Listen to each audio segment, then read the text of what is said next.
Hello citizens of the verse, and welcome to the third installment of the updated ship matrix. The new ship matrix is going to have a majority of its information split into three separate panels: Systems, Technical Overview, and the Holo Viewer. For this video, we're going to be taking a closer look at all the information you can find on the Systems panel. But first, we need to understand a few things about stats in general. Traditionally, more is better, but in the Star Citizen game design, this is no longer going to be the case. Having more of one thing is not going to be an automatic advantage anymore. In many instances, it can either be a boon or a detriment depending on the circumstances.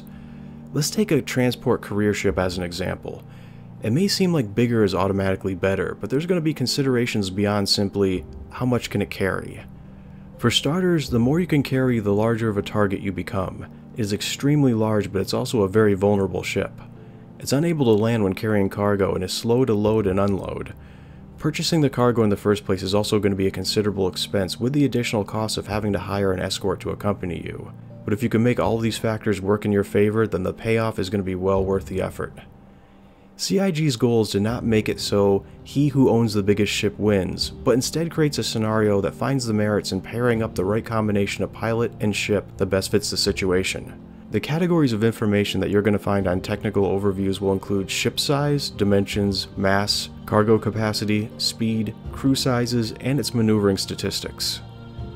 Ship sizes are divided into 6 categories: vehicle, snub, small, medium, large, and capital.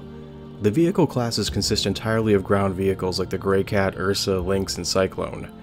Snubs are completely dependent on another ship to get around and are often referred to as parasite craft. Some snubcraft examples include the Archimedes, X1, 85X, and the Dragonfly.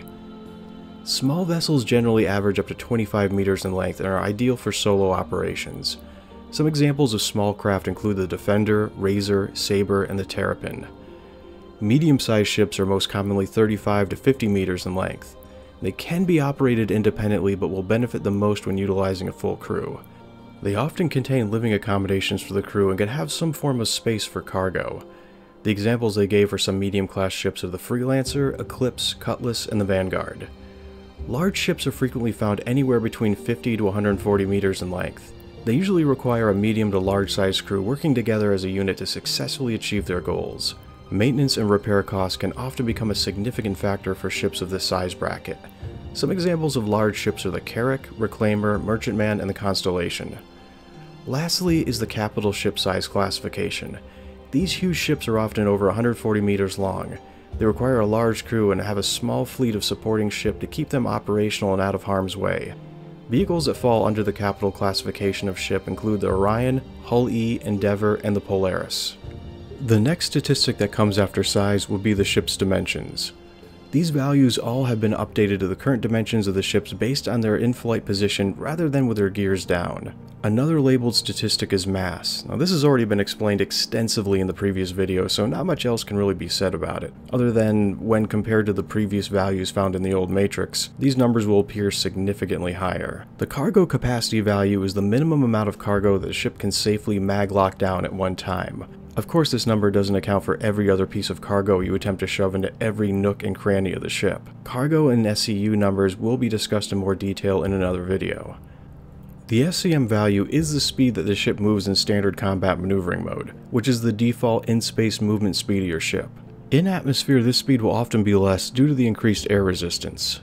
The afterburner value, or AFB for short, is split into 2 values. The first being the standard afterburner top speed, and the second in the bracket being the Supercruise max speed. The Supercruise allows for traveling at much greater velocity than AFB, but less than quantum travel, which is perfect for navigating down to planets or moons from the outer markers. The minimum crew size value is what is regarded to be the least amount of players or hired NPCs that are needed to operate the ship and still be able to utilize its key features. This is determined by the number of operator seats that the ship has and the number of turrets divided by 2 rounded down, while the max crew value is generally determined by the number of dedicated seats it offers alongside the number of beds that are found on the ship. This number does not include passengers, and the option is always there to clown car as many players as you want into your ship, but expect for your resources to be consumed faster than normal. The maneuvering statistics are going to be covered in the next video, and as a result, there's not going to be much to say here other than this shows all of the key information as to how your ship is going to handle. These stats are the raw, unmodified numbers as to how fast you can perform each maneuver without using boost or afterburners, and can be further modified through the allocation of more power to your systems and through component tuning. The SCM afterburners are set and restricted to certain values due to gameplay and technical reasons. Their values are built around where they want each ship to perform from a design perspective. The higher the SCM speeds are, the harder it is for compelling combat to occur. Also, there is no rule against solo operation of a large or capital class ship. Every ship in the game can be flown by a single player, including the Javelin. You're just going to find yourself at a severe disadvantage if you do. Now, the question was posed about how this resizing was going to affect jump point sizes. Presently, CIG is myopically focusing in on the Stanton system, so issues like jump point sizes have no bearing on the current resizing of the ships.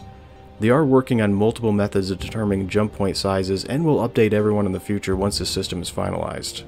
And finally, you can fit more cargo into your ships beyond the suggested values, but such actions will not come risk-free. Packing your ship beyond its limits can create issues, including damage that can be done to your cargo, the ship, and other passengers. This will be covered in more detail in the upcoming articles that they're going to be putting out on cargo. I hope that this helps to clear up some questions you may have about the technical section of the new ship matrix. Thank you for tuning in, and I hope to be seeing you again in the next video.